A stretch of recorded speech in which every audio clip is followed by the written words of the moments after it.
স্ত্রীর সাথে খারাপ আচরণ করে, খুব আল্লাহওয়ালা, প্রতিবেশীর সাথে ঝগড়াঝাটি, আশেপাশের নেইবরের সাথে, কলিগের সাথে, বন্ধুদের সাথে যে ভালো আচরণ করতে হয়, গুড বিহেভিয়ার করতে হয়, এবং এটাই যে আমাকে সবচেয়ে বেশি জান্নাতে প্রবেশ করানোর মাধ্যম। দয়া দেখানো এটা ছোটখাটো কোনো ব্যাপার নয়, এটাই আপনার জান্নাতের কারণ হতে পারে, এটাই আপনার জাহান্নামের কারণ হয়ে যেতে পারে। আল্লাহ রাসূল সাল্লাল্লাহু আলাইহি ওয়াসাল্লাম বলেন, যে ব্যক্তি অন্যকে দয়া দেখায় না, আল্লাহ তাআলা তার প্রতি দয়া দেখায়। এই দুনিয়াতে যারা আছে তোমরা তাদের প্রতি দয়া দেখাও। যিনি আকাশে আছেন তিনি তো কেমন করে মিশতেন, কিভাবে ইন্টারঅ্যাক্ট করতেন, ডিলিং করতেন, এবং সেখান থেকে আমাদের প্রাত্যহিক জীবনে, আমাদের ডে টু ডে লাইফে আমরা আসলে কি শিখতে পারি, সেই বিষয়টা নিয়ে আমরা কিছু আলোকপাত করবো ইনশাআল্লাহ বিইذনিল্লাহ। আম্মা জান আয়েশা রাদিয়াল্লাহু তাআলা আনহাকে যখন জিজ্ঞেস করা হতো যে কাইফা কানা খুলুক রাসূলিল্লাহ, হে আম্মা জান আমাদের প্রিয় নবীজির আচরণ কেমন ছিল, তিনি বলতেন কানা খুলুকুহু আল কোরআন, রাসূল সাল্লাল্লাহু আলাইহি ওয়াসাল্লামের আচরণ ছিল কোরআনের আচরণ।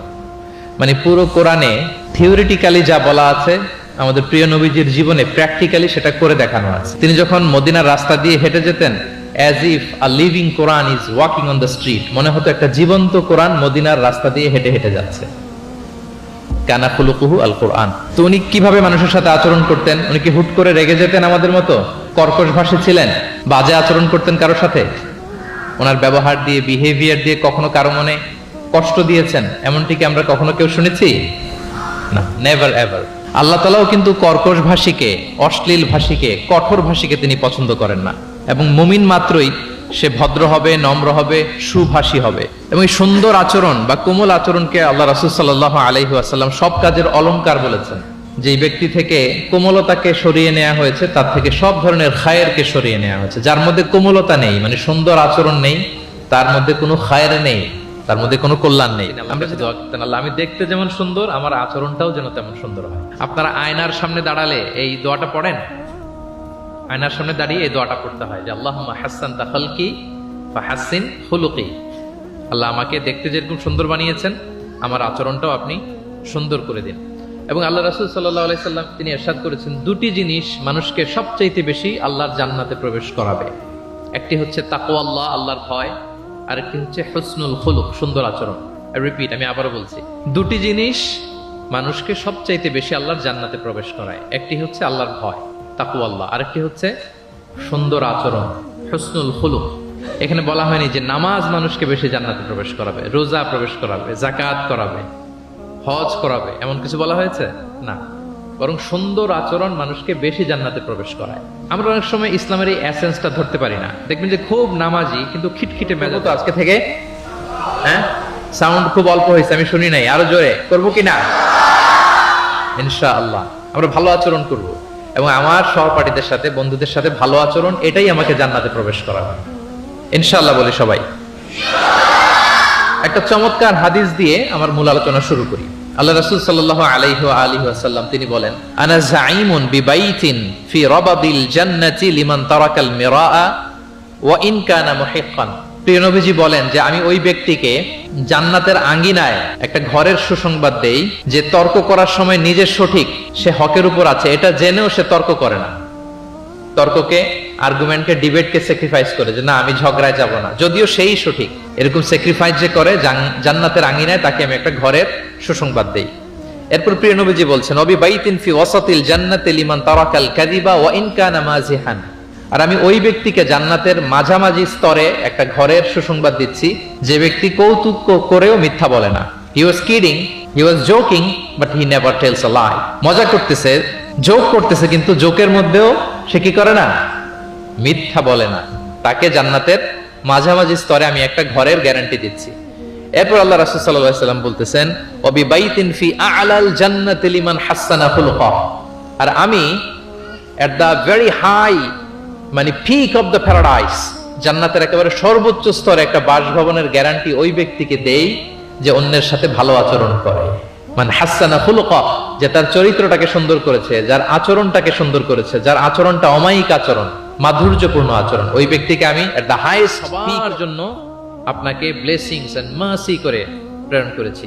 হি ওয়াজ এ মার্সি ফর অল, সবার জন্য তিনি রহমত হয়ে এসেছিলেন। মানুষের জন্য যেমনি রহমত, ম্যানকাইন্ড, জিনদের জন্য তিনি রহমত, জিনকাইন্ডের জন্য, ইভেন অ্যানিমালস, প্রাণীকুলের জন্য তিনি রহমত হয়ে পৃথিবীতে এসেছেন। মানুষের প্রতি তিনি যেমনি দয়া দেখিয়েছেন, প্রাণীদের প্রতিও দয়া দেখিয়েছেন। ছোট্ট একটা হাদিস দিয়ে শুরু করি। আমরা রাসূল সাল্লাল্লাহু আলাইহি ওয়াসাল্লামের এই এক্সাম্পলারি প্রফেটিক বিহেভিয়ার, এটা থ্রু দ্য লেন্স অফ সিরা and through the lens of সুন্নাহ, সুন্নাহর পরতে পরতে, রাসূল সাল্লাল্লাহু আলাইহি ওয়াসাল্লামের সিরাতের পরতে পরতে আমরা দেখবার চেষ্টা করব যে তিনি কেমন আচরণ করতেন সবার সাথে। একবার তিনি একটা খেজুর বাগানে প্রবেশ করলেন মদিনাতে। তো প্রবেশ করার পর তিনি দেখতে পেলেন যে দূর থেকে একটা উট কান্না করে করে রাসূল সাল্লাল্লাহু আলাইহি ওয়াসাল্লামের কাছে ছুটে আসছে। একটা উট কান্না করে আসতেছে। রাসূল সাল্লাল্লাহু আলাইহি ওয়াসাল্লামের দেখে অত্যন্ত দয়া হলো, মায়া হলো যে উটটা কেন কান্না করতেছে, এত এত বেশি কেন কান্না করতেছে। আল্লাহ রাসূল সাল্লাল্লাহু আলাইহি ওয়াসাল্লাম তিনি মমতা ভরে ওনার হাত দিয়ে উটের মাথায় আদর করতে আরম্ভ করলেন।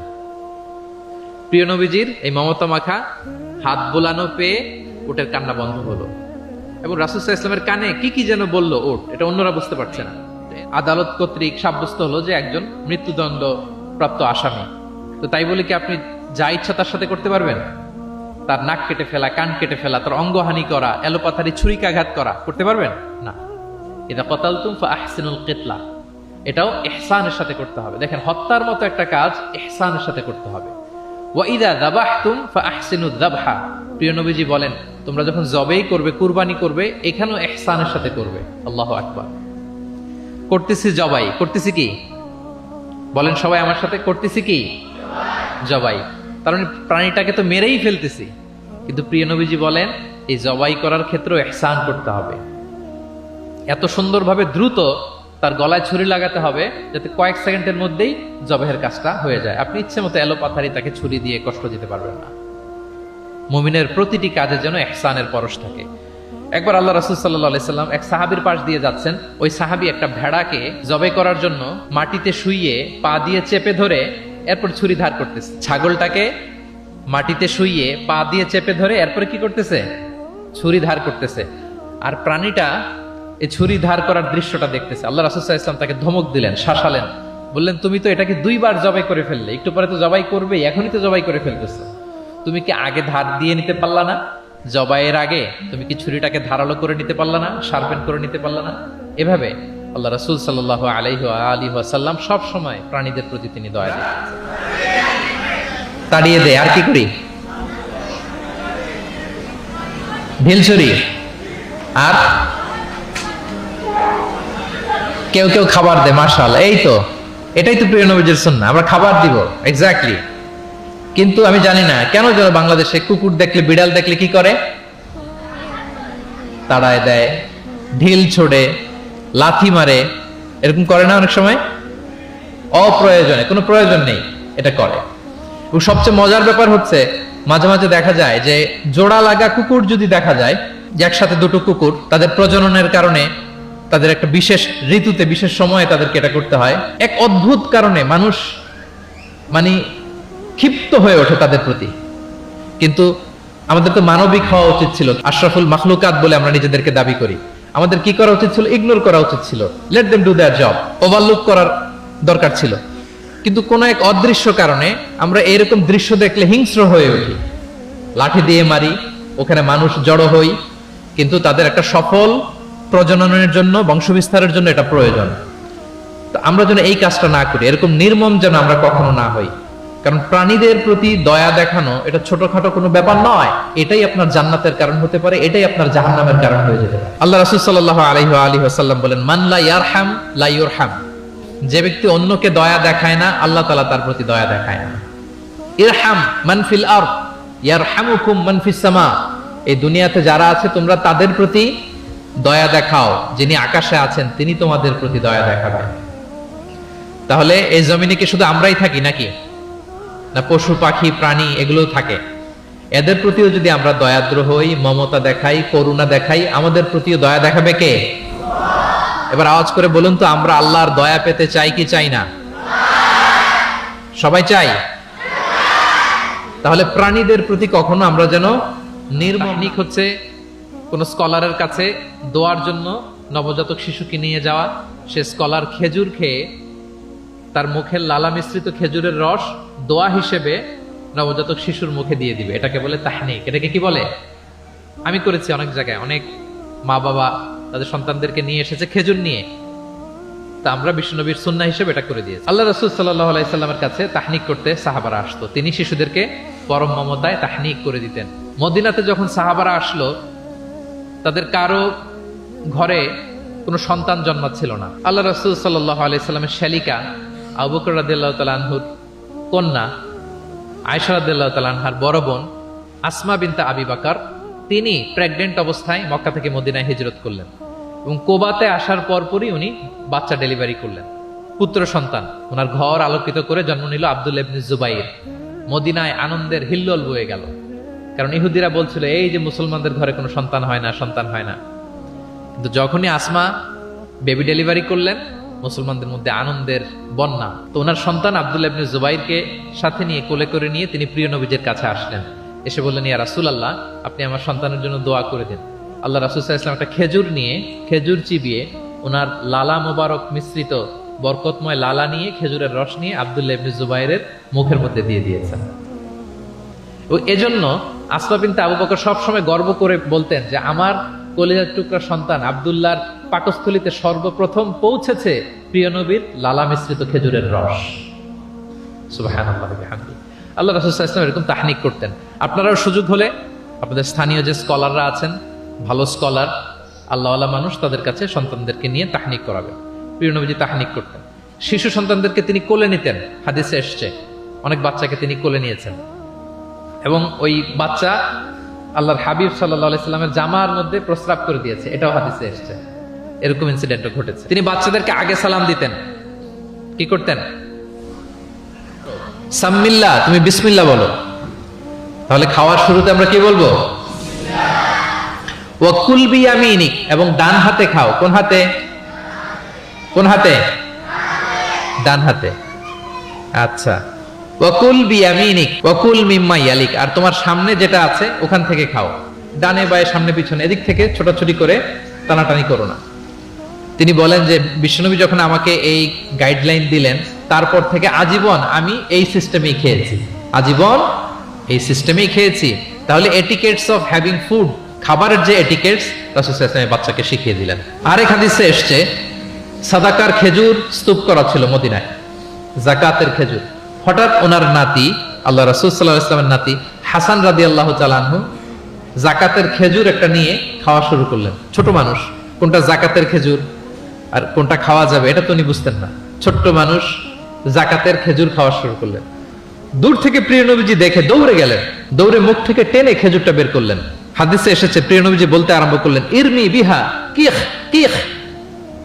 এটা একটা আরবিক এক্সপ্রেশন। কিখ কিখ মানে আমরা বাংলায় যেটা বলি ওয়াক, থু থু, থু মেরে ফেলে দাও। হাসান রাদিয়াল্লাহু তাআলা আনহু তিনি বললেন যে না না ভাই, থু মেরে ফেলে দাও। আল্লাহ তাআলা, তুমি কি জানো না আন্না লা নাকুলু সাদাকা, আমরা হাশিমি খানদান, আমরা কখনো সাদাকার কিছু খেতে পারবো না। আল্লাহু আকবার। তাহলে দ্য কনসেপ্ট অফ হালাল এন্ড হারাম ছোটবেলা থেকে তিনি শিখাই দিলেন নাতিকে। এভাবে শিশুদেরকে আদর করতেন, ভালোবাসা দিতেন, মায়া মমতায় জড়িয়ে রাখতেন, এবং ভুল করলে দামি সম্পদ হচ্ছে নেককার নারী। কারণ তাদের পেট থেকে পৃথিবীর সব ভালো মানুষ, মহাপুরুষরা এসেছে, আল্লাহর ওয়ালিরা এসেছে, নবীরা এসেছে। নবীরা কাদের পেট থেকে এসেছে বলেন? নবীরা মায়েদের পেট থেকে এসেছে না? এবং তিনি বলতেন খায়রুকুম খায়রুকুম লি আহলিহি ওয়া আনা খায়রুকুম লি আহলি, তোমাদের মধ্যে সে সবচেয়ে সেরা যে তার পরিবারের কাছে সেরা, মানে স্ত্রীর কাছে সেরা, আর আমি আমার স্ত্রীর কাছে সেরা। প্রিয় নবীজি বলতেন। আল্লাহু আকবার। একবার একদল নারী এবং শিশুকে বিয়ের অনুষ্ঠান থেকে ফেরার পথে তাদেরকে দেখে প্রিয় নবীজি বললেন, তোমরা আমার কাছে সর্বাধিক প্রিয়। নারীদেরকে তিনি অত্যন্ত পছন্দ করতেন এবং সম্মান করতেন, এবং নারীদের সাথে ভালো আচরণ করার ব্যাপারে তিনি আমাদেরকে আদেশ করেছেন। তিনি বলেছেন ফাস্তাউসু বিন্নিসাই খায়রা, খবরদার নারীদের সাথে রূঢ় আচরণ করো না, খারাপ আচরণ করো না, তাদের সাথে ভালো আচরণ করো। পুরুষদেরকে যেমনি ওটের উপর চড়িয়ে ওট টেনে হিচড়ে নিয়ে যাওয়া হয়, নারীদেরকে যেন এমনি না নেওয়া হয়। তিনি একবার বলছিলেন যে খবরদার সাওকাকা বিল কাওয়ারির রিফকান বিল কাওয়ারির, মানে নারীদেরকে যখন ওটে চড়িয়ে হাওদাজে চড়িয়ে তোমরা টানো, ওহে সাহাবারা তাড়াহুড়ো করো না, ধীর স্থির ভাবে করো। অর্থাৎ তিনি বুঝাতে চাইলেন কাওয়ারির মানে হচ্ছে কাচের তৈরি তৈজসপত্র বা বাসনপত্র। রাসূল সাল্লাল্লাহু আলাইহি ওয়াসাল্লামের সাথে সফরে অংশগ্রহণ করতেন। এভাবে প্রিয় নবীজি নারীদেরকে একটা মর্যাদার আসনে রেখেছেন, তাদের সাথে এইভাবে তিনি ডিল করতেন। এবার আমরা একটু জানার চেষ্টা করি যে সাহাবাদের সাথে প্রিয় নবীজির আচরণ কেমন ছিল, মানে যারা ছিল প্রিয় নবীজির সাথী তাদের সাথে আচরণ কেমন ছিল। আমরা জানি যে সাহাবারা হচ্ছে প্রিয় নবীজির হাতে গড়া ছাত্র, হাতে গড়া টিম। নবীজির সুখে দুঃখে সবসময় তারা থাকতো এবং প্রিয় নবীজিকে আগলে রাখতো। প্রিয় নবীজির এখন পেনি তারা কখনো মিস করতে চাইতো না। এমনকি কখনো কখনো কোনো সাহাবার ক্ষুধা লাগলে তারা প্রিয় নবীজির কাছে এসে বসে থাকতো। তারা বলতো যে প্রিয় নবীজির চেহারার দিকে তাকিয়ে থাকলে আমাদের ক্ষুধা মিটে যেত। নবীজির নুরানি চেহারার দিকে তাকিয়ে থাকলে কি হতো? পেটের ক্ষুধা চলে যেত। যে আয়াত দিয়ে আমি শুরু করেছিলাম, ফাবিমা রাহমাতিম মিনাল্লাহি লিনতা লাহুম ওয়ালাউ কুনতা ফাদদান গালিযাল কলবি লানফাদ্দু মিন হাওলিক। নবী হে, আল্লাহর রহমতে আপনি কোমল হৃদয়ের অধিকারী হয়েছেন, এজন্য সবাই আপনাকে ঘিরে থাকতে চায়, আপনার পাশে থাকতে চায়। আপনি যদি কর্কশ ভাষী হতেন, কঠোর আচরণের অধিকারী হতেন, তাহলে এখন যেমনি আপনার সাহাবারা আপনাকে ঘিরে রাখে, সব সময় আপনার পাশে থাকতে চায়, তারা এমনটি আপনাকে ঘিরে রাখতো না। এবং আল্লাহ রাসূল সাল্লাল্লাহু আলাইহি ওয়াসাল্লামের চেহারায় সবসময় একটা স্মাইলিং ফেস থাকতো, অলওয়েজ স্মাইল। তিনি বলতেন, তাবাসসুমুকা ফি ওয়াজহি আখিকা সাদাকা, your smile to your brother it's a charity. তুমি তোমার ভাইয়ের দিকে তাকিয়ে যে মুচকি হাসি দাও, এতেও আল্লাহ তাআলা তোমার আমলনামায় সাদাকা দেওয়ার সওয়াব দিয়ে দেন। আপনারা মুচকি হাসেন তো? কি মুচকি হাসেন? হ্যাঁ, মুচকি হাসবেন। মুচকি হাসতে পয়সা লাগে না, লাগে? মুচকি হাসবেন। মুচকি হাসলে এটা সাদাকা দেওয়ার সমান সওয়াব। অলওয়েজ একটা স্মাইলি ফেসে থাকতেন প্রিয় নবীজি। ওনার চেহারা দেখলেই মানুষের মন ভালো হয়ে যেত। আল্লাহু আকবার। সাহাবাদের সাথে ওনার আচরণ কেমন ছিল, ডিলিংস কেমন ছিল? এক নম্বরে তিনি খুব কোমল আচরণ করতেন সাহাবাদের সাথে। কেউ যখন প্রিয় নবীজির সাথে কথা বলতো, ওই লোক কথা বলার সময় চোখ না ফেরালে প্রিয় নবীজি কখনো তার থেকে চেহারা ফেরাতেন না। মুসাফা করার সময় যিনি প্রিয় নবীজির সাথে মুসাফা করেছেন, ওই লোক হাত টেনে না নিলে প্রিয় নবীজি কখনো হাত টেনে নিতেন না। সুবহানাল্লাহ, what a humble personality।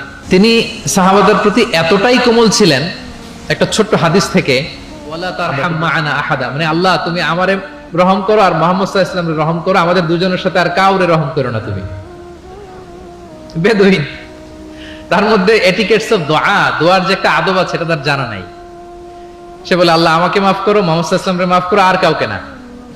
তো দূর থেকে রাসূল সাল্লাল্লাহু আলাইহি ওয়াসাল্লাম দেখে হেসে বললেন, হায়রে, একটা প্রশস্ত ব্যাপারকে সে সংকীর্ণ বানায় ফেললো।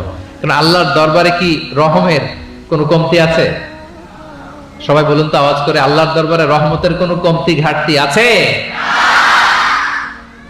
কোনো কমতি নাই, কোনো ঘাটতি নাই। তো সে তো দোয়াতে আমাদের সবাইকে ইনক্লুড করলেও পারতো। যাই হোক, নামাজ পড়ে দোয়া করে এবার মসজিদে নববীর মাঝখানে পেশাব করতে আরম্ভ করলো। কোথায়? মসজিদের মাঝখানে। সাহাবার তো রেগে মেগে আগুন, তাকে ধরতে যাবে, মারতে যাবে। রাসূল সাল্লাল্লাহু আলাইহি ওয়াসাল্লাম বললেন, দাউ, রাখো, বোঝান আলোকটা করতে দাও। করে ফেললো। এবার প্রিয় নবীজি বললেন, হারিকু আলা বাউলিহি সাজলান মিন মা।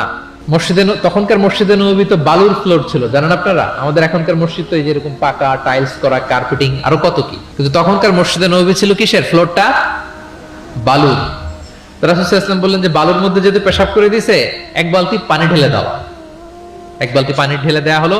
আর সাহাবাদেরকে তিনি শান্ত হতে বললেন যে থামো, তার প্রতি আগ্রাসী হয়েও না, কারণ ফাইন্নামা বুইসতুম মুয়াসসিরিন, তোমরা সহজপন্থী হয়ে প্রেরিত হয়েছো, ওয়ালাম তুবআসু মুআসসিরিন, তোমরা কট্টরপন্থী হয়ে প্রেরিত হও নাই। আল্লাহু আকবার। তিনি বুঝালেন যে এই উম্মাত হবে সহজপন্থী, কট্টরপন্থী নয়। যে কোনো জিনিসকে খুব সিম্পলি ডিল করতে হবে। এবার তিনি ওই বেদুনকে ডেকে পাঠালেন, বললেন, আচ্ছা তুমি যে মসজিদের ভেতরে তোমার উট ঢুকালে এবং মাঝখানে পেশাব করে দিলে, তুমি কি জানো এটা এই কমিউনিটির ইবাদতগাহ, এই মদিনার সোসাইটির এটা একটা মসজিদ। আমরা এখানে নামাজ পড়ি, আল্লাহর জিকির করি, এখানে কোরআন তেলাওয়াত করি, এই জায়গায় বসে তোমার পেশাব করা কি ঠিক হলো? প্রিয় নবীজি যখন ভালোবেসে তাকে কাছে ডেকে বুঝালেন, সে মাথা নিচু করে এবার কাচুমাচু করতে আরম্ভ করলো। সে লজ্জিত হয়ে প্রিয় নবীজির কাছে ক্ষমা চাইলেন। সুবহানাল্লাহ। শেষ জীবনে তায়েফে থাকতেন, ওখানে ইন্তেকাল করেছেন, ওখানে ওনাকে কবরস্থ করা হয়েছে। বিশাল মসজিদ আছে, মসজিদ আব্দুল্লাহ ইবনে আব্বাস রাদিয়াল্লাহু তাআলা। এভাবে তিনি দোয়া করতেন। আনাস রাদিয়াল্লাহু তাআলা আনহুর মা মদিনায় যখন প্রিয় নবীজি আসলেন, সবাই প্রিয় নবীজিকে বিভিন্ন গিফট দেয়, কেউ এটা দেয়, ওইটা দেয়, বিভিন্ন ধরনের হাদিয়া দেয়। তো উম্মে সুলাইম, গরিব মানুষ, উনি এসে বলেন, ইয়া রাসূলুল্লাহ, সবাই আপনার সাথে দেখা করে কিছু না কিছু হাদিয়া দেয়, আমার তো হাদিয়া দেওয়ার কোনো সামর্থ্য নাই, আমি কি দিব আপনাকে? আমার এই ছোট্ট ছেলেটাকে আপনার আমি হাদিয়া দিয়ে দিলাম। ছেলেটার নাম হচ্ছে আনাস। কি নাম? আনাস রাদিয়াল্লাহু তাআলা। প্রিয় নবীজির খাদেম, কর্মচারী ছিলেন। তো বললেন, ইয়া রাসূলুল্লাহ, আপনি রেখে দেন, আমার কলিজার টুকরা আনাসই হচ্ছে আমার পক্ষ থেকে আপনার জন্য গিফট, আপনি তার জন্য একটু দোয়া করেন। তো তিনি দোয়া করতে আরম্ভ করলেন, আল্লাহুম্মা আকসির মালা ওয়া ওয়ালাদা, আল্লাহ আপনি আনাসের সম্পদ বাড়ায় দেন, আল্লাহ আপনি আনাসের সন্তান বাড়ায় দেন। এই যে দোয়া করেছেন, ওয়া বারিক লাহু ফিমা আতাইতা, যা দিবেন এতে বরকত দিয়ে দেন, এই যে দোয়া করেছেন, দোয়ার ফলে কি হয়েছে দেখেন। আনাস রাদিয়াল্লাহু তাআলা আনহু বলেন, প্রিয় নবীজির এই দোয়ার বরকতে মদিনার সবার খেজুর বাগানে বছরে খেজুর হতো একবার, কিন্তু আমি আনাসের খেজুর বাগানে বছরে খেজুর হতো 2 বার। আর ওনার সর্বসাকুল্যে 80 জন সন্তান ছিল। 80 জন, কয়জন? যেহেতু অনেকগুলো ফ্যামিলি ছিল ওনাদের। প্রিয় নবীজির দোয়ার বরকতে 2 বার বছরে খেজুর হতো ওনার বাগানে, আর 80 জন সন্তান তিনি পেয়েছিলেন। তাহলে সাহাবাদের প্রতি কোমল আচরণ করতেন, তাদের জন্য দোয়া করতেন, তাদের ভালো গুণের প্রশংসা করতেন। অনেক হাদিস, অনেক হাদিস, এগুলো বলতে গেলে অনেক সময় লেগে যাবে। একটা বিখ্যাত হাদিস আপনারা জুমার সময় নষ্ট করে দিলেন, ভেঙে দিলেন না। ওর মধ্যে হয়তো অন্য ধরনের কোনো যোগ্যতা আছে, অন্য ধরনের ক্যালিবার আছে, সো তাদেরকে এপ্রিসিয়েট আমাদেরকে করতে হবে। প্রিয় নবীজি যে কোনো সাহাবীর মধ্যে যে কোনো ভালো গুণ দেখলে তিনি এপ্রিসিয়েট করতেন। আবু মুসা আল-আশআরী রাদিয়াল্লাহু তাআলা আনহুর কণ্ঠটা ছিল বড় চমৎকার। তিনি একবার বললেন, ইয়া আবা মুসা লাকাদ উতিতা মিজমার মিন মাজামিরি আলি দাউদ, দাউদ নবীর গলায় আল্লাহ যে সুরের ঝংকার দিয়েছে, এই উম্মতের মধ্যে আল্লাহ তোমার গলায় সেই সুরের লহরী ঢেলে দিয়েছে। সুবহান। তো তিনি বলেন, ইয়া রাসূলুল্লাহ, আমি তো আপনার সামনে কখনো কোরআন তেলাওয়াত করিনি, আমার গলায় যে সুর আছে আপনি কি করে বুঝলেন? প্রিয় নবীজি বলেন, গত রাতে তোমার ঘরের পাশ দিয়ে যাচ্ছিলাম, তুমি যে তেলাওয়াত করছিলে আমি দরজার বাইরে, ঘরের দেয়ালের বাইরে দাঁড়িয়ে দাঁড়িয়ে শুনছিলাম। আবু মুসা বলে, ইয়া রাসূলুল্লাহ, আপনি শুনছিলেন, এটা যদি আমি টের পেতাম আমি ফজর পর্যন্ত শুধু তেলাওয়াত করতেই থাকতাম। সুবহানাল্লাহ পড়বেন না? তাহলে আমরা যেন এপ্রিসিয়েট করি।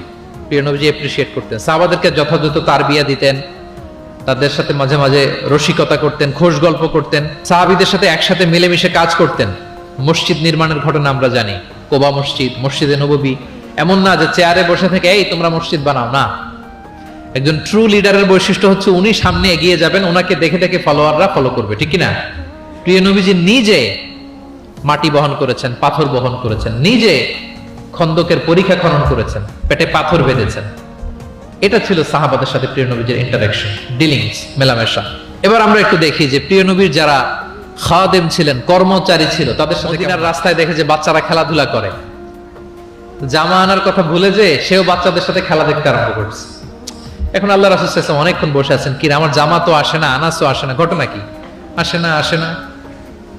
তিনি বললেন যে যাই, কি আর করা, নিজের জামা নিজেই নিয়ে আসি। বের হলেন, বের হয়ে দেখেন মদিনার এক গলির মধ্যে মদিনার অন্যান্য বাচ্চাদের সাথে প্রিয় নবীজির আনাস সেখানে দাঁড়িয়ে আছে। তিনি চোখ বড় করলেন না, চোখ লাল করলেন না, ধমক দিলেন না, শাসালেন না, উনিও আস্তে করে আনাস রাদিয়াল্লাহু তাআলা আনহুর পিছনে যে দাঁড়িয়ে রইলেন। দেখেন খেলা দেখে, এদিকে দেখে ওদিকে দেখে, দেখতে দেখতে হঠাৎ আনাস রাদিয়াল্লাহু দেখেন যে পিছনে কে দাঁড়িয়ে আছে? স্বয়ং প্রিয় নবীজি দাঁড়িয়ে আছে। উনি ভয় পেয়ে গেলেন। আল্লাহ রাসূল সাল্লাল্লাহু আলাইহি সাল্লাম আনাস রাদিয়াল্লাহু তাআলা আনহুকে কিছুই বললেন না, ধমক দিলেন না, শাসালেন না, পিট্টি দিলেন না, জাস্ট এ স্মাইল, শুধু একটা মুচকি হাসি দিলেন। কি দিলেন? আনাস রাদিয়াল্লাহু তাআলা আনহু বলেন, সেদিনের বিশ্বনবীর সেদিনের মুচকি হাসির শাসন মৃত্যুর আগ পর্যন্ত আমাকে সোজা পথে রেখেছে। তাহলে প্রিয় বন্ধুরা, শাসন করতে জানলে বেদ দিয়ে শাসন করতে হয় না, গায়ে হাত তুলতে হয় না, ধমকাতে হয় না। শাসন করতে জানলে সামান্য একটা মুচকি হাসি দিয়ে শাসন করা যায়, ঠিক কিনা বলেন? কর্মচারীদের সাথে বিশ্বনবী সাল্লাল্লাহু আলাইহি ওয়াসাল্লামের আচরণ ছিল ঠিক এমন। এবার আমরা দেখি স্ত্রীদের সাথে কেমন আচরণ করতেন তিনি। স্ত্রীদেরকেও তিনি আগে সালাম দিতেন। স্ত্রীদেরকে কি করতেন? আগে সালাম দিতেন। আমাদের মধ্যে একটা ভুল বোঝাবুঝি আছে, আমরা অনেক সময় মনে করি যে না, স্ত্রীদের হয়তো আগে সালাম দিতে হবে, স্বামীরা সালাম দিবে না, এরকম একটা টেন্ডেন্সি থাকে। এটা ভুল। সবাইকে আগে সালাম দেওয়ার একটা কম্পিটিশন আমাদের মধ্যে থাকতে হবে। সালাম মানে হচ্ছে শান্তি। সালাম মানে কি? শান্তি। আপনি যদি ঘরে শান্তি ঢুকাতে চান, আগে সালাম দিবেন। আমাদের ঘরটা, আমাদের প্রত্যেকের পরিবার, ঘর, সংসার, এটা শান্তিময় হোক। বলুন তো আমরা চাই কি চাই না? নিজে দহন করতেন, হাদিসে আছে, সাংসারিক কাজে সহযোগিতা করতেন এবং খুবই হৃদ্যতাপূর্ণ সম্পর্ক ছিল স্ত্রীদের সাথে। আম্মা জান আয়েশা রাদিয়াল্লাহু তাআলা আনহা কোন পেয়ালার যেই জায়গা থেকে দুধ পান করতেন, ঠিক পেয়ালাটা নিয়ে ওই জায়গা থেকেই প্রিয় নবীজি দুধ পান করতেন। আম্মা জান আয়েশা রাদিয়াল্লাহু তাআলা আনহা কোনো গোশত বা হাড্ডি কিছু অংশ খেয়ে রেখে দিলে প্রিয় নবীজি ওইটা নিয়ে ওখান থেকে খাওয়া শুরু করে দিতেন। মাইমুনা রাদিয়াল্লাহু তাআলা আনহা এবং প্রিয় নবীজি, ওনার স্ত্রী আমাদের আম্মা জান, একই মগ দিয়ে একই বালতি থেকে একসাথে শেয়ার করে গোসল করেছেন, হাদিসে এসেছে। কত মধুর সম্পর্ক ছিল। একবার আয়েশা রাদিয়াল্লাহু তাআলা আনহাকে নিয়ে তিনি একটা সফরে বেরিয়েছেন। মরুভূমির মাঝখানে পুরো কাফেলাকে তিনি ইনস্ট্রাকশন দিলেন, তাকাদ্দামু তাকাদ্দামু, মানে তোমরা এগো, সামনে আগো, সবাই সামনে যাও। পুরো কাফেলা সামনে চলে গেল। এবার মরুভূমির মাঝখানে কেউ নাই, প্রিয় নবীজি আর আয়েশা রাদিয়াল্লাহু তাআলা। আল্লাহ রাসূল সাল্লাল্লাহু আলাইহি ওয়াসাল্লাম বললেন যে আয়েশা, চলো আমরা একটু দৌড় প্রতিযোগিতা করি, দেখি কে কার আগে দৌড়াতে পারে। তো দুজনেই দৌড়ালেন। ওই সময়টাতে আম্মাজান আয়েশা রাদিয়াল্লাহু তাআলা আনহা বয়স কম ছিল, একটু গড়নে পাতলা ছিলেন। উনি দৌড়ে ফাস্ট হয়ে গেলেন, আগে চলে গেলেন, প্রিয় নবীজি পেছনে পড়ে রইলেন। ঠিক একই ঘটনার অবতারণা ঘটলো আরো কয়েক বছর পরে আরেক সফরে। আবারও প্রিয় নবীজি সবাইকে বললেন, তাকাদ্দামু তাকাদ্দামু, মানে পুরো কাফেলা সামনে যাও। কাফেলা আবার সামনে চলে গেল। মাঝরাতে প্রিয় নবীজি আবার আম্মাজান আয়েশাকে বললেন যে আয়েশা, চলো আজকেও আমরা একটু দৌড় প্রতিযোগিতা করি। কিন্তু কয়েক বছরের ব্যবধানে আম্মাজান আয়েশা রাদিয়াল্লাহু তাআলা আনহা তখন একটু হেলদি হয়ে গেছেন, আগের মতো আর জোরসে দৌড়াতে পারছেন না। ওই দিন প্রিয় নবীজি আম্মাজান আয়েশাকে পেছনে ফেলে তিনি সামনে চলে গেলেন। আম্মাজান আয়েশা রাদিয়াল্লাহু তাআলা আনহা পেছনে পড়ে রইলেন। তো প্রিয় নবীজি আয়েশা রাদিয়াল্লাহু তাআলা আনহাকে বলেন, ইয়া আয়েশা হাদিহি বিতিলকা সাবকা, ওই যে বছর কয়েক আগে তুমি আমাকে হারায় দিছিলে, আজকে তোমাকে হারায় দিলাম। 3-4 বছর আগে তুমি হয়ে গেছিলা চ্যাম্পিয়ন, আমাকে হারাই দিছো, আজকে ওটার শোধবাদ করে নিলাম, সমান সমান হয়ে গেল। আল্লাহু আকবার, কি সুমধুর, কি অমায়িক, কি জান্নাতি সম্পর্ক ছিল। তাই বলে স্বামী স্ত্রীর মাঝে যে কোনো খুনসুটি, মিষ্টি ঝগড়া, মনোমালিন্য চলতো না এমনটা নয়, চলতো। সবার জীবনেই থাকে এটা, প্রিয় নবীজির জীবনেও ছিল। তো তখন আল্লাহ রাসূল সাল্লাল্লাহু আলাইহি ওয়াসাল্লাম বলতেন, আয়েশা ইন্নী লা আ'লাম ইযা কুনতি আন্নী রাদিয়া ও ইযা কুনতি আলাইয়া গাদবা। আয়েশা, আমি কিন্তু টের পাই কখন তুমি আমার প্রতি খুশি আর কখন তুমি আমার উপর রেগে আছো, আমি কিন্তু বুঝে ফেলি। তা আম্মাজান বলেন যে আপনি কি করে বোঝেন? রাসূল সাল্লাল্লাহু আলাইহি ওয়াসাল্লাম বললেন, যখন তুমি আমার উপর রেগে থাকো তখন দোয়া করার সময় তুমি বলো রব্বি ইব্রাহিম। ইহুদি প্রতিবেশী ছিল, ইহুদি। তো সেই প্রতিবেশীর ছোট্ট একটা ইহুদি সন্তান ছিল, প্রায় বিষ্ণুনবীর কাছে এসে প্রিয় নবীজির টুকিটাকি কাজ করে দিতেন। তো হঠাৎ অনেক দিন হয়ে গেল ইহুদি ছেলেটা আসে না, তার কোনো দেখা নেই। প্রিয় নবীজি ভাবলেন হয়তো কোনো সমস্যা হয়েছে, তাকে দেখে আসে। তার বাড়িতে যেয়ে দেখলেন যে ছেলে বড্ড অসুস্থ, প্রচন্ড অসুস্থ হয়ে কাতরাচ্ছে, বিছানায় শুয়ে আছে। রাসূল সাল্লাল্লাহু আলাইহি ওয়াসাল্লাম তার পাশে বসলেন, তার মাথায় হাত বুলিয়ে দিলেন এবং ইহুদি ছেলেটার দিকে তাকিয়ে বললেন, আসলিম, অর্থাৎ তুমি ইসলাম ধর্ম গ্রহণ করো। দেখেন প্রিয় নবীজির স্ট্র্যাটেজি, দেখেন এই ছেলের সাথে অনেক দেখা হয়েছে, প্রিয় নবীজির বাসায় এসেছে, কাজ করে দিয়েছে, কিন্তু এই ইহুদির বাচ্চাটাকে কখনো দিনের দাওয়াত তিনি দেন নাই। কেন? কারণ তিনি একটা ভালো সময়ের অপেক্ষা করতেছিলেন। তিনি দেখলেন যে this is the right time to give দাওয়া, এখনই সুন্দর সময়, কারণ সে অসুস্থ অবস্থা, একের মুমূর্ষ কাতর, এখন দাওয়াত দিলে এটা কাজে লাগবে। তিনি বললেন, আসলিম, ইসলাম ধর্ম গ্রহণ করো। তো পাশেই তার ইহুদি বাবা দাঁড়িয়েছিল। ফানাযারা ইলা ওয়াজহি আবি, এটা বলার সাথে সাথে ইহুদি ছেলেটা বাবার দিকে তাকালো যে দেখি বাবা কি বলে। তার বাবা, ইহুদি বাবা বলতে আরম্ভ করলো, আতি আবুল কাসেম, মানে আবুল কাসেম যা বলে তুমি তাই শোনো। প্রিয় নবীজির প্রথম সন্তান হচ্ছে কাসিম। আমাদের দেশে হয় না যে বড় মেয়ের নাম ধরেন যে সুমাইয়া, তো বলে যায় সুমাইয়ার বাবা, সুমাইয়ার বাবা বলে না। বা ধরেন যে ছেলের নাম, বড় ছেলে আব্দুল্লাহ, বলে যায় আব্দুল্লাহর বাবা কোথায়। আরবেও এই প্রচলনটা ছিল। রাসূল সাল্লাল্লাহু আলাইহি ওয়াসাল্লামের প্রথম সন্তানের নাম ছিল কাসিম, তো ফলে ওনাকে ডাকা হতো কাসিমের বাবা তখন পর্যন্ত, আবুল কাসিম, আবুল কাসিম। ইহুদি বলে, ছেলেটাকে বলে আতিয়া আবুল কাসিম, মানে আবুল কাসিম যা বলে তাই শোনো।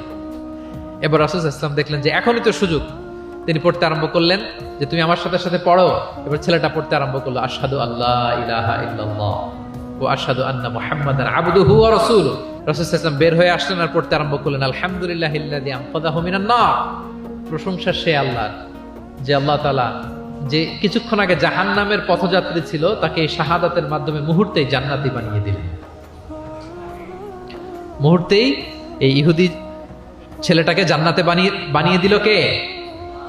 দেখেন প্রতিবেশীর সাথে প্রিয় নবীজির কেমন আচরণ, সবসময় প্রতিবেশীর খোঁজ রাখি। আমরা আমাদের আশেপাশে যারা আছে একটু যেন খোঁজ রাখি। এখন তো এই যে অ্যাপার্টমেন্ট কালচারে কে প্রতিবেশী কার দরজা খোলা, কে কোন দিকে থাকে আমরা জানিই না।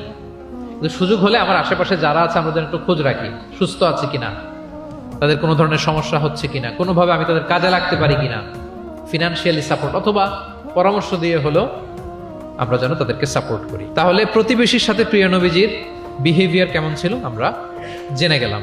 এবার আমরা জানবো যুদ্ধবন্দীদের সাথে প্রিয় নবীজির কেমন আচরণ ছিল। POW, prisoner of war. আমরা তো আবু গারিব কারাবারের কথা শুনেছি। আবু গারিব শুনেছি না? গুয়ান্তানামো বে, আয়নাঘর, এটা তো সবাই শুনেছি। আয়নাঘরের নাম শোনেন নাই? কি ধরনের নির্যাতন হয়েছে সেখানে। যারা বেরিয়ে আসছে তাদের কথা যখন আমরা শুনেছি আমাদের গা শিউরে উঠেছে। যুগে যুগে যুদ্ধবন্দীদের সাথে মানুষ কেমন আচরণ করত।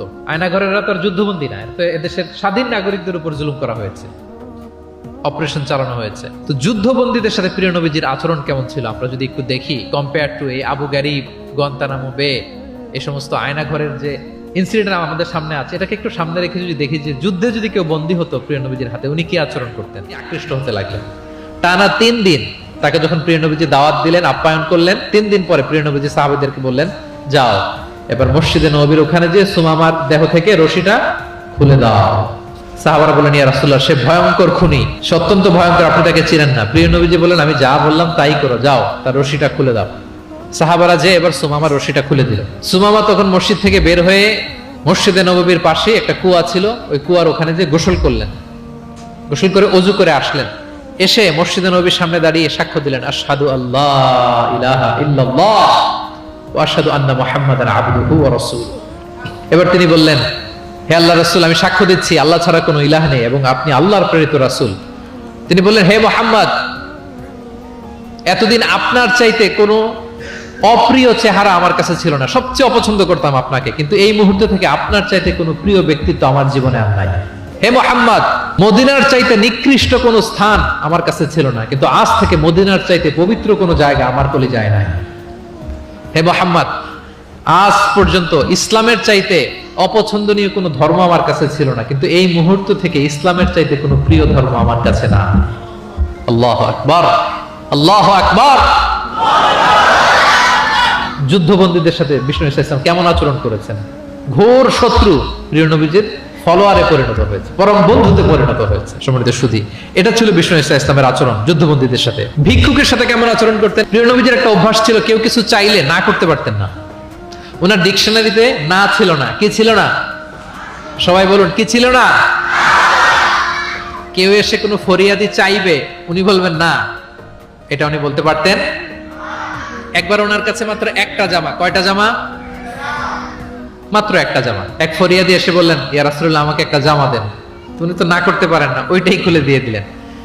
এবার তো উনি পড়তেও পারেন না জামা, বাইরেও বেরোতে পারেন না, খালি গায়ে কি করবেন? আল্লাহ আয়াত নাযিল করলেন, ওয়াল্লাযীনা ইযা আনফাকু লাম ইউসরিফু ওয়া লাম ইয়াকতুরু ওয়া কানা বাইনা যালিকা কাওয়ামা। এর অর্থ হচ্ছে যারা দান করে, জোরে টান মারলেন, গলিজুল হাশিয়া, ওই চাদরের এই পাশে ডিজাইন করা ছিল, প্রিয় নবীজির ঘাড়ের এদিকে চামড়ায় দাগ পড়ে গেল, তিনি ব্যথা পেলেন এবং বললেন, ইয়া মুহাম্মদ মুরলি মিন মালিল্লাহ, দাও কোষাগারে কি আছে ওখান থেকে আমারে কিছু দাও। মানে এটিকেট জানা, আদব নাই তার মধ্যে। আসছে ভিক্ষা করতে, আসছে কি করতে? ভিক্ষুকরা তো এমনি একটু অনুনয় বিনয় করে যে দেন, আমার কাছে কিছু নাই, দয়া করে দেন। তো সেটা না করে, অনুনয় না করে, সে আরো রাফ অ্যাটিটিউড করে এমন জোরে নবীজির চাদর ধরে টান দিলেন, ঘাড়ের এখানে চামড়ায় দাগ পড়ে গেল এবং বললেন যে, হে মুহাম্মদ, দাও কিছু দাও। রাসূল সাল্লাল্লাহু আলাইহি ওয়াসাল্লামের ওই যে হাতিয়ার, সবচেয়ে বড় হাতিয়ার কি ওনার? মুচকি হাসি। সবচেয়ে বড় হাতিয়ার কি? Just smile. আবার একটা মুচকি হাসি দিলেন, দিয়ে পাশে যারা ছিল বললেন যে, যাও বাইতুল মাল থেকে তাকে কিছু সম্পদ দিয়ে দাও। সুবহানাল্লাহ। একটা কঠিন সিচুয়েশন যখন আমরা রিঅ্যাক্ট করি, রেগে যাই, ফকির এসে যদি আপনার জামা ধরে টান দেয়, ওরা কি দিবেন? কি করবেন? মাইট দিবেন? বলে যে মাইট দিব। প্রিয় নবীজি মুচকি হাসি দিয়ে বলেন, যাও তাকে দিয়ে দাও। তাহলে এভাবে তিনি ওনার অনুপম বিহেভিয়ার দিয়ে, আচরণ দিয়ে মানুষের হৃদয় জয় করেছেন। প্রিয় ভাইরা, খেয়াল রাখবেন, কোমলতা দিয়ে যেটা জয় করা যায়, কঠোরতা দিয়ে সেটা করা যায় না। আপনার সফট বিহেভিয়ার দিয়ে you can win the heart of the people, মানুষের হৃদয় আপনি জয় করে ফেলবেন, যেমনটা প্রিয় নবীজি করেছেন। সব শেষ পয়েন্ট, শত্রুর সাথে কেমন আচরণ করতেন। খুবই কম হাদিসে পাওয়া যায় যে তিনি বদদোয়া করেছেন। Very rare. Most of the time তিনি দোয়া করেছেন হেদায়েতের। কিসের দোয়া করেছেন? হেদায়েতের দোয়া করেছেন। সাহাবারা একবার বলেন, ইয়া রাসূলুল্লাহ, দাউস গোত্র খুব গাদ্দারি করেছে, একটু বদদোয়া করেন। হাত তোলেন। রাসূল হাত তুলে বদদোয়া না করে হেদায়েতের দোয়া করে দিলেন। বললেন যে, আল্লাহুম্মা হদি দাউসান ওয়াতি বিহিম, আল্লাহ দাউসকে আপনি হেদায়েত দেন আর মুসলিম বানিয়ে আমার কাছে নিয়ে আসেন। ঠিকই প্রিয় নবীজির দোয়ার বরকতে দাউসের 80টা ফ্যামিলি মুমিন হয়ে কিছুদিন পরে প্রিয় নবীজির কাছে চলে এসেছে। আল্লাহু আকবার। সাকিব গোত্র হুনাইনের যুদ্ধে তীর মেরে মুসলমানদেরকে একেবারে শেষ করে দিচ্ছিল। সাকিফ, বনু সাকিফ। সাহাবারা আবার বলেন, ইয়া রাসূলুল্লাহ, হাত তোলেন, একটু বদদোয়া করেন, আল্লাহ যেন ওদেরকে ধ্বংস করে দেয়, আল্লাহ যেন ধ্বংস করে দেয়। রাসূল সাল্লাল্লাহু আলাইহি ওয়াসাল্লাম একজন খ্রিস্টান দাস। তো রাসূল সাল্লাল্লাহু আলাইহি ওয়াসাল্লাম বললেন, তোমার বাড়ি কই? বলে যে মিন আহলি নিনাবি, আমার বাড়ি ইরাক। তো রাসূল সাল্লাল্লাহু আলাইহি ওয়াসাল্লাম বললেন, যেখানে ইউনুস নবীর বাড়ি। এবার খ্রিস্টান আরো অবাক যে আপনি ইউনুস নবীকেও চিনেন? রাসূল সাল্লাল্লাহু আলাইহি ওয়াসাল্লাম বললেন, আরে চিনবো না মানে, ইউনুস তো আমার ভাই, সেও নবী আর আমিও নবী। ইউনুস যে নবী ছিল আলাইহিস সালাম, এই নবুয়তির ধারাবাহিকতার এই চেইনটাকে পূর্ণতা দিতে আল্লাহ তাআলা আমাকে পাঠিয়েছেন। খাতামুন নবিয়্যিন, seal of the all prophets. Abbas অবাক হয়ে গেল। আব্বাস রাদিয়াল্লাহু তাআলা আনহু ঠিক ওই জায়গায় এই খ্রিস্টান বালক রাসূল সাল্লাল্লাহু আলাইহি ওয়াসাল্লামের কাছে শাহাদা পড়ে মুসলমান হয়ে গেল। পাহাড় রক্ষী ফেরেশতারা এসে বললেন, ইয়া রাসূলুল্লাহ, আপনি বলেন তায়েফের দুই দিকের পাহাড় চাপা দিয়ে এমন এক কলাপস করে দিব, পুরো তায়েফবাসী মেসাকার হয়ে যাবে। রাসূল সাল্লাল্লাহু আলাইহি ওয়াসাল্লাম বললেন, না, তারা হয়তো ঈমান আনেনি, কিন্তু তাদের পরের জেনারেশন, তার পরের জেনারেশন, তাদের মধ্যে থেকে কেউ না কেউ থাকবে যারা পড়বে লা ইলাহা ইল্লাল্লাহ মুহাম্মাদুর রাসূলুল্লাহ। তাই হয়েছে। আমি গত সপ্তাহে উমরায় ছিলাম, একদিনের জন্য তায়েফ গিয়েছিলাম। মসজিদের অভাব নাই, ইসলামিক ইনস্টিটিউশনের অভাব নাই। প্রিয় নবীজির সেই দোয়া সত্যিই বাস্তবায়িত হয়েছে। তায়েফবাসী তখন ঈমান আনে নাই, কিন্তু এখন লক্ষ লক্ষ মুসলিম কালেমার পতাকাবাহী বীর সেনানী তায়েফের জমিনে আছে না নাই? আছে। শত্রুদের সাথে তিনি এমন আচরণ করেছেন। উহুদের ময়দানে রক্তাক্ত হয়েছেন, দাঁত ভেঙেছে, হেলমেট ভেঙে দন্দন মোবারক শহীদ হয়েছে। শুধু এতটুকুই না, আবার বলতেছে আল্লাহ ওরা বোঝে নাই। ছোট মানুষ ভুল করলে আমরা কি বলি? যে কেন ভুলটা করছে, কারণ বোঝে, ওর হয়ে আমরা ওকালতি করি। তো প্রিয় নবীজি বলতেছেন, আল্লাহ তাদেরকে হেদায়েত দেন আমার কওমকে, কারণ ফাইন্নাহুম লা ইয়ালামুন, আমি যে নবী তারা চিনে নাই, তারা আমাকে চিনে নাই, তারা বুঝতে পারে নাই। এভাবে আল্লাহ রাসূল সাল্লাল্লাহু আলাইহি ওয়াসাল্লাম শত্রুদের সাথে যুদ্ধের ময়দানে আচরণ করেছেন। যুদ্ধের ময়দানে প্রিয় নবীজির কঠোর নির্দেশনা ছিল, খবরদার কোন নারীর গায়ে হাত তুলবে না, কোন শিশুর গায়ে হাত তুলবে না, কোন বিধর্মী পাদ্রীর গায়ে হাত তুলবে না। যুদ্ধ থেকে বিরত আছে, নিউট্রাল, এমন কোন মানুষের গায়ে হাত তুলবে না। আত্মসমর্পণ করে তোমাদের কাছে সিকিউরিটি চাচ্ছে, আত্মসমর্পণ করেছে, নিরাপত্তা চাচ্ছে, তাদের গায়ে হাত তুলবে না। ওই এলাকার গবাদি পশুর গায়ে হাত তুলবে না, কৃষিজ পণ্যকে ডিস্ট্রয় করবে না। যুদ্ধের ময়দানে এই নির্দেশনাগুলো বিষ্ণু ইসলাম দিয়েছেন, এবং এগুলোর কারণেই শত্রুরাও বিষ্ণু ইসলামের বন্ধুতে পরিণত হয়েছে। আমরা জানি যে এলাকায় থাকতে দেয় নাই, তায়েফে গিয়েছে, থাকতে দেয় নাই, আত্মীয় স্বজন সহ mental torture, physical torture and what not কি করে নাই কুরাইশরা। সেই কুরাইশদের কাছে যখন 8ম হিজরিতে বিজয়ীর বেশে তিনি গেলেন, থার করে কাঁপতেছিল কুরাইশরা যে হায় রে, আজকে তো গত এই কয়েক যুগের প্রতিশোধ মুহাম্মদ নিবে, রক্তের বন্যা বইয়ে দিবে আজকে মক্কায়। কিন্তু সবার দিকে তাকিয়ে বিশ্বনবী কি বললেন? লা তাসরিবা আলাইকুমুল ইয়াউম ইযহাবু ফাআনতুমুত তালাকা, যাও, আজকে ক্ষমা করে দিলাম। ভাই ভাইয়ের সাথে যে আচরণ করবে, আজকে আমি তোমাদের সাথে ওই আচরণ করব। সুবহানাল্লাহ। This was the character and behavior of the last messenger Muhammad sallallahu alayhi wasallam. সম্মানিত সুধী, তাহলে আমরা যেটা বুঝলাম, কোমল আচরণ দিয়ে আপনি যা অর্জন করতে পারবেন, কঠোর আচরণ দিয়ে, রূঢ় আচরণ দিয়ে, খারাপ ব্যবহার দিয়ে পারবেন? সবাই বলেন তো পারবেন? ব্যক্তি তার সুন্দর আচরণ দিয়ে খুব সহজেই অন্যের মাঝে